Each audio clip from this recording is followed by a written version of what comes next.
71, I finally stopped paying for the privilege of being treated like a stranger in my own family. It took one phone call, 3 minutes, maybe 4, on a Tuesday morning while my coffee was still too hot to drink. No shouting, no warning. I called my credit union, closed an account, opened a new one, and ordered a card nobody in the world knew about but me. Then I sat down at my kitchen table and waited because I knew exactly how long it would take for the storm to find my door. It took 3 hours. I heard the truck before I saw it. That big German SUV my son-in-law leased on money that wasn't his, tires throwing gravel up my driveway like he was trying to wake the dead. Then the front door of the house my late wife and I built came off 2 of its hinges with a sound like a tree splitting in a windstorm. I didn't get up. I didn't even set my mug down. I just wrapped both hands around the warm ceramic and waited for the rest of it. Before I go on, let me say this plainly, the way I'd want somebody to say it to me. Parts of what you're about to hear have been changed for the telling. Names, places, a few of the edges sanded down, but the bones of it are true to something real, and the lesson underneath it is as real as the chair you're sitting in. If you've ever loved somebody who decided your kindness was a weakness to be used, you'll recognize what comes next. My son-in-law came through that broken door first. Big man, soft in a way that money makes a person soft. His face the deep red of somebody who's never once been told no and just got told no for the first time. My daughter came in behind him clutching a handbag that cost more than the first car I ever owned. I knew that bag. I'd paid for it. I paid for it the way I had paid for nearly everything in their lives for the last 6 years, without ever being asked, without ever being thanked. He didn't say hello. He slammed his open hand down on my table so hard the coffee jumped over the rim and burned across my knuckles. I felt it. I let it sit there and I didn't move, because the first thing they teach you, 32 years of flying airplanes full of people who are trusting you to get them home, is that the captain does not flinch. The passengers can scream. The instruments can scream. You keep your voice flat and your hands steady, and you fly the airplane. He'd just been humiliated, he told me, standing at the finance desk of a dealership across town, about to put $15,000 down on a brand new luxury truck, when he walked to the lobby cash machine to pull an advance off my card, and the screen lit up red. Account closed.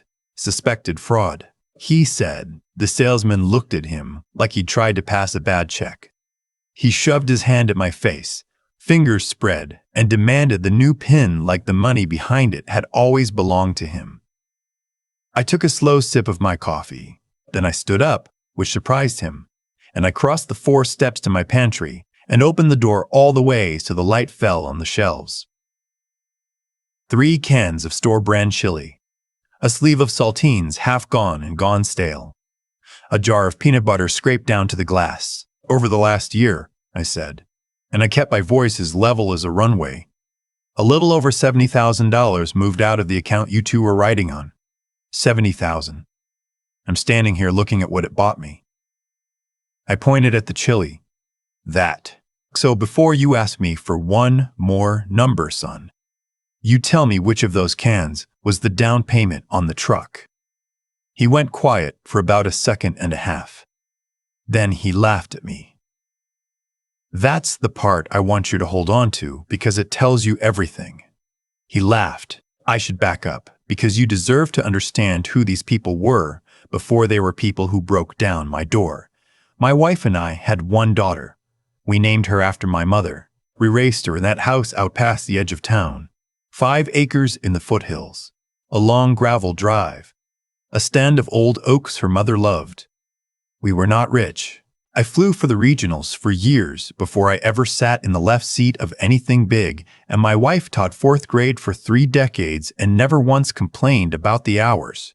We saved. We did without. We paid off that land one slow payment at a time, and when I retired, I had a real pension, an honest-to-God pension from a career that doesn't exist much anymore, plus what my wife and I had tucked away, plus Social Security. It was enough. More than enough for 2 people who'd learned to be happy with quiet. Then my wife got sick, and then she was gone, and the house got very large and very silent. My daughter and her husband had been renting in the city and falling behind, and after the funeral, she sat at the same table with her eyes wet and said, "Dad, let us be close to you. We don't want you out here alone.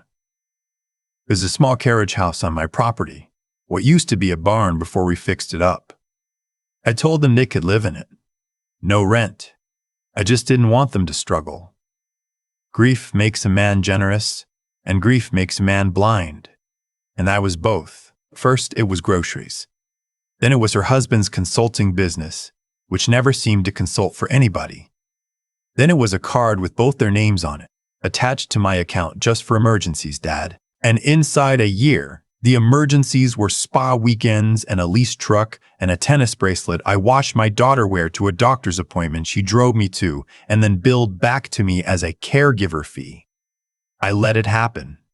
I told myself it was love. I told myself a father gives. And the whole time, the man eating my money was teaching my daughter that I was a wallet with a pulse, and she was learning the lesson fast. So that morning, when he laughed at me over the chili cans, I understood that I'd already lost the daughter I raised. The only question left was how much of my life they planned to take before they were done. I got my answer about 90 seconds later when he set a folder on my table and slid it toward me with one finger. "We've been worried about you, Dad," he said, and the way he said Dad made my skin crawl because it was a word he'd never once meant. "You've been forgetful, paranoid. You've said some things that have us concerned." So we took steps. I opened the folder. It was a petition for guardianship, full guardianship, the kind that takes a grown man and turns him back into a child in the eyes of the law. Over the past several months, the paperwork said, my daughter and son-in-law had been quietly documenting my cognitive decline. That I'd grown confused, that I couldn't be trusted with my own affairs. And stapled behind the petition was a sworn affidavit from a physician, a doctor I had never met, never spoken to, never sat across from in my life, declaring that I was suffering from rapid onset dementia and was legally incapable of managing my own money. My daughter spoke then, in that soft, sweet voice she'd started using on me at the funeral. "It's for your own good, Daddy. We just want to protect you. Sign the new card over to us, let us handle things, and none of this has to go in front of a judge." I'll tell you what I felt, sitting there. It wasn't rage, not yet. It was the cold, clear thing that comes over a pilot when the engine quits and the cabin goes silent and everybody's looking at the back of your head. You don't get to be afraid in that moment. You get to be afraid in that moment. You get to be precise, because something didn't add up. A guardianship is a slow, expensive, ugly thing to chase. You don't forge a doctor's signature and break down a door over a debit card. The pin wasn't the prize. The pin was the panic. Somewhere behind all of it, there was a clock running down, and my closing that account had started it. I closed the folder. I slid it back to him. "I'll need a few days to think," I said, which was a lie, and a man who flies for a living learns to lie with a steady face when the situation calls for it. "You'll have my answer by the end of the week." He smiled like he'd already won. They left. He didn't fix my door. The minute their taillights cleared the oaks, I drove into town. I'll tell you about the garage in a second, because that's the part that still gets me. But first I want to tell you about the lawyer. Because if there's one practical thing I want you to carry out of this story, it's his existence. A decade earlier, when my wife was still alive and we sat down to put our affairs in order, we didn't go to the friendly fellow in the strip mall who does wills and closings. A man I'd flown with for years told me, if you ever want your estate built like a bank vault, go see Calvin Rourke. Rourke did not do friendly. Rourke did not do reconciliation. He did the kind of law that takes other people's lawyers apart at the seams. Fraud, asset disputes, the cold mechanical dismantling of people who think they've gotten away with something. We had him build my wife and me a revocable living trust, and he'd done it the way a good machinist cuts steel. Everything I owned, the land, the house, the accounts, the pension election, it all sat inside that trust. And the trust had rules, and the rules had teeth. I'd half forgotten the teeth. I was about to be very glad they were there. Rourke's office was on the top floor of the tallest building downtown, brass letters on the doors. He was older now, gray as I was, But his eyes hadn't lost a thing. I laid it all out. The card, the chili, the folder, the doctor I'd never met. He listened without writing a word, which unnerved me, until I understood he was the kind of man who keeps the whole picture in his head at once. When I finished, he asked me one question. "Have you checked the land records?" I hadn't. I didn't even know you could. He turned his monitor around and showed me, and that was the moment the floor dropped out. There was a lien against my property, a home equity line of credit, what regular people call a second mortgage, for $40,000, taken out 4 months earlier, against land that sat inside a trust that legally I did not even personally own anymore, secured by a signature that was supposed to be mine and was not, notarized by a notary whose stamp, Rourke said quietly, he had seen on 3 other forged documents in 2 years. It was an impulse. It wasn't a desperate man grabbing at a card. It was a plan, built in layers, months in the making. Borrow against the old man's land, move the money out, and the guardianship. The fake dementia, the doctor, the petition, wasn't really about controlling me. It was about silencing me. Because a man declared incompetent doesn't open his own mail. He doesn't see the default notices when the loan goes unpaid. He doesn't notice the foreclosure starting in his own name. By the time anyone realized what had happened, my son-in-law would be 3 states away with $340,000 and a story about a confused old man who couldn't keep his finances straight. He hadn't planned on me closing that account. That one quiet phone call had jammed the gears. The lien was funded, but the draw hadn't fully cleared yet. There was money still in motion, still catchable, and there were a few hours, maybe a day, before it was gone for good. Rourke moved like a man who'd done this before. He filed for an emergency injunction to freeze the line of credit. He flagged the account at the bank. He called a contact at the U.S. Attorney's Office, because forging a federally regulated loan and wiring stolen funds isn't a family squabble. It's bank fraud and wire fraud, and those are not state crimes you settle quietly. He called another man, who he said would want to hear about the elder abuse angle, and the way he said elder abuse made it sound like a charge, not a sympathy. "Go home," he told me. "Lock what's left of your door. Don't sign anything. Don't be alone with the son-in-law. When a man's whole structure starts to come down, the most dangerous minute isn't the collapse. It's the one right after, when he reaches out and grabs for the nearest thing that'll keep him in the air. Right now, you're the nearest thing." I drove home in the dark, and that's when I found the garage. There's a detached garage out behind the house, and inside it, under a fitted cover, sat the one thing in the world that wasn't a number on a statement. A 1972 Airstream travel trailer, aluminum, polished, the color of a nickel in the sun. My wife and I bought it the year I made captain. We found it half-rotted in a field, hauled it home on a borrowed flatbed, and spent 8 years of weekends putting it back together with our own hands. New floor, rebuilt galley, curtains she sewed at the kitchen table while I sanded and cursed in the garage. We'd taken it everywhere. The Smokies, the coast, the desert out west one October when the light turned everything gold. We had a list, she and I, of the places we still meant to go. We never got to finish the list. When I opened that garage, the side compartment was hanging open. The little box where I kept the title and the key fob pried apart. They'd been through it. Looking for cash, I think. Looking for anything they could turn into oxygen. They hadn't found money. They'd found the title to the trailer her hands had helped rebuild, and they'd thrown it on the floor like it was junk, because that's all anything was to them. A thing to be sold. I sat down on the cold concrete floor of that garage, and I held the key fob she'd held 100 times, and for the first time in 2 years, I let myself be angry instead of sad. There's a difference, and I've been confusing them. Sadness sits on you. Anger gets you up off the floor. So I got up. The next 2 days, I let them think they were winning. My daughter called twice, syrup in her voice, asking if I'd had time to think about what's best. I told her I had. I told her to come to the carriage house Thursday evening with her husband and we'd settle everything. I could hear her smiling through the phone. What they didn't know was that on Wednesday, the injunction came through.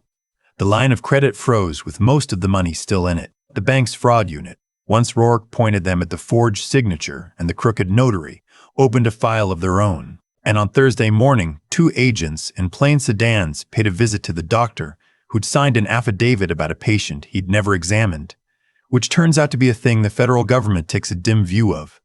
And that doctor, facing the loss of everything, became extremely talkative about who'd paid him and why. By Thursday evening, my son-in-law's whole machine had quietly come apart, and he didn't even know it yet. He was still at his computer, I imagine, refreshing an account that was never going to fill. I walked over to the carriage house at 6. The door was open. My daughter was sitting at the little table, and on the counter behind her, of all things, was one of those cans of store-brand chili. She'd taken one of mine, I realized, because she was learning what an empty cupboard feels like. Her husband stood by the window with his arms crossed, already wearing the look of a man rehearsing his outrage. "Sit down, Dad," he started, "and let's be reasonable."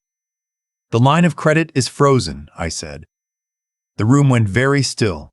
"The money you forged my name to take is sitting in an account a federal judge sealed yesterday afternoon. The doctor you paid for that affidavit spent this morning explaining to 2 FBI agents exactly how much you handed him and what you asked him to write. The notary's under review, and there's a man named Calvin Rourke who's been waiting 10 years for somebody to be foolish enough to do exactly what you did." He opened his mouth. Nothing came out of it. For a man who'd never been told no, being told it's over is a language he simply doesn't speak. My daughter started to cry, the old way, the way that used to work on me, hands over her face, shoulders shaking. "Daddy, please." "I didn't. It was him. It was all him. I'm a victim too. I didn't know what he was doing." I looked at the tennis bracelet on her wrist. I looked at the handbag on the chair.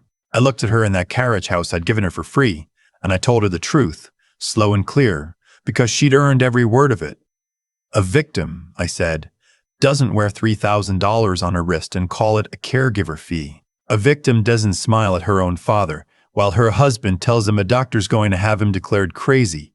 You weren't fooled, honey. You were paid. You loved the truck and the trips and the bracelet a whole lot more than you ever loved me, and you were willing to let this man lock me up in a ward and rob me blind just so you'd never have to get a job. You're not a victim of his greed. You're a partner in it." She begged. She said family sticks together. She said she was still my little girl. "Family," I said, "is respect. It's not blood that's decided I'm a thing to be emptied out. I'm not going to call work for you. I'm not going to spend $1 of the money you tried to steal hiring you a lawyer. When the agents come to ask you about $340,000, you're going to answer them by yourself and take an old man's advice. Tell them the truth, because lying to a federal agent is its own crime, and you've collected enough of those already." She slid down out of the chair onto the floor and stayed there. Her husband never said another word to me. He just stared at the table like the answer might be written on it somewhere. And it wasn't. I'll spare you the year that followed, because it was lawyers and dates and waiting, and you don't need all of it. But I'll tell you how it ended, because I know that's the part you want, and I'll be honest, it's the part I wanted too. The case was not small, and it did not go quietly. Bank fraud, wire fraud, forgery of a financial instrument, aggravated identity theft because he'd used my name and my social security number to draw that loan, conspiracy, and on top of the federal counts, the state piled on charges for the elder abuse and the attempted fraudulent guardianship. Because it turns out a lot of prosecutors have aging parents of their own, and they do not find any of this charming. There is no parole in the federal system. People forget that. When a federal judge hands down a number, that's very close to the number a man serves. My son-in-law stood up in a courtroom in a suit that wasn't tailored anymore, and the judge gave him 11 years and ordered full restitution of money he no longer had, and signed off on the forfeiture of the leased truck and everything else the two of them had built out of my retirement. 11 years. I sat in the second row, and I did not feel 1 ounce of what you'd call satisfaction. And I did not feel mercy either. I felt the way you feel when a long flight finally touches down. tired, level. Glad to be on the ground. My daughter took a plea. Her lawyer, a public defender, since I kept my word, got her 4 years and 3 years of supervision after, plus her own share of the restitution she'll be paying off until she's older than I am now. The day she was sentenced, she turned around and looked for me in the gallery, and I held her eyes, and then I picked up my hat and I walked out before they took her, because I'd already grieved that girl twice, and a man only has so many funerals in him. People ask me, the few who know the whole of it, whether I regret it, whether I should have just paid them off, signed something, kept the peace. And I tell them what I've come to believe, which is that there's no peace in funding your own destruction. There's just a slower kind of ruin where you get to call it love right up until the end. Here's what I'd say to you, whoever you are, wherever you're listening from tonight. And I'd be glad to know where that is, so leave a comment and tell me, because I read them. I was not beaten by greed. I was woken up by it. For 6 years, I told myself that a good father gives and never keeps score. And what I was really doing was teaching the people I loved that there was no bottom to the well and no cost to taking from it. Kindness with no edge to it isn't kindness. It's an invitation, and the wrong people always RSVP. If somebody shows you that they think your gentleness is something to be used, believe them the first time. Don't wait the way I waited until disrespect has been going on so long it looks like the weather, and do the boring, unglamorous thing I almost forgot I'd done. Put your house in order while your mind is sharp. With somebody like Rourke, with a trust that has teeth. Because the people most likely to come for an old man's life savings are very often the ones who already have a key to his door. Old age is not the same thing as weakness. I want you to hear that. They wrote on a piece of paper that my mind was failing, and the truth is, I have never in my life seen a situation more clearly than I saw that one. Age isn't fragility, it's clarity, the kind you only earn by living through enough storms to know which way the wind is really blowing. I still live out past the edge of town. Fixed the door myself. Did a better job than the original, if I'm honest. The carriage house sits empty now, and I've made my peace with that. And last spring, I pulled the cover off that old Airstream, hitched it up, and finally drove out to the first place on the list my wife and I never finished. I made coffee on the little galley stove she rebuilt with me, and I sat on the step in the morning cool and watched the light come up gold over country I'd been promising her we'd see for 40 years. It was quiet. Not the cold, terrible quiet of a man waiting alone to die. The good kind, the kind a man earns when he finally stands up off the floor. If any of this landed somewhere true for you, let me know in the comments.